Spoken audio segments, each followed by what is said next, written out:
পাকিস্তানের বেলুচিস্তানে ট্রেনে জিম্মি ১৫০ শতাধিক যাত্রীকে উদ্ধার করেছে দেশটির নিরাপত্তা বাহিনী। এ সময় অভিযানে সশস্ত্র গোষ্ঠীর অন্তত ২৭ জন নিহত হয়েছে। দেশটির রাষ্ট্রীয় সংবাদ মাধ্যমের বরাতে এ তথ্য জানিয়েছে সংবাদ মাধ্যম ডন। গতকাল মঙ্গলবার বেলুচিস্তানের বোলান জেলার কাছে একটি টানেলে প্রবেশের সময় সশস্ত্র গোষ্ঠীর সদস্যরা জাফর এক্সপ্রেস নামে ট্রেনটি ছিনতাই করে। চলন্ত ট্রেনে বোমা হামলা ও গুলি চালিয়ে নিয়ন্ত্রণ নেয় সশস্ত্র বিদ্রোহীরা। এ সময় ৪ শতাধিক যাত্রীকে জিম্মি করে। জিম্মিদের মধ্যে অনেক নিরাপত্তা কর্মীও রয়েছেন।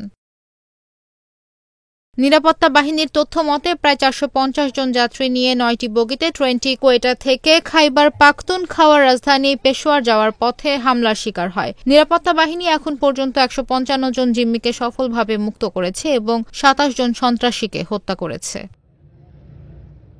ট্রেনটিতে কত সংখ্যক সশস্ত্র সদস্য অবস্থান করছে তা এখনও জানা যায়নি। ট্রেনে হামলার প্রতিক্রিয়ায় নিরাপত্তা বাহিনী অভিযান শুরু করার পর সশস্ত্র গোষ্ঠীর সদস্যরা ছোট ছোট দলে বিভক্ত হয়ে যায় বলে জানা গেছে। জিম্মিদের উদ্ধারের জন্য নিরাপত্তা বাহিনীর সদস্যরা অভিযান অব্যাহত রেখেছেন। বাকি জিম্মিদের উদ্ধার না করা পর্যন্ত অভিযান চলবে। এদিকে ট্রেন হামলা ও যাত্রীদের জিম্মির ঘটনায় দায় স্বীকার করেছে বেলুচ লিবারেশন আর্মি BLA। যাত্রীদের ট্রেনে সশস্ত্র গোষ্ঠীর সন্ত্রাসী হামলার ঘটনায় নিন্দা জানিয়েছেন পাকিস্তানের প্রেসিডেন্ট আসিফ আলী জারদারি ও প্রধানমন্ত্রী শাহবাজ শরীফ।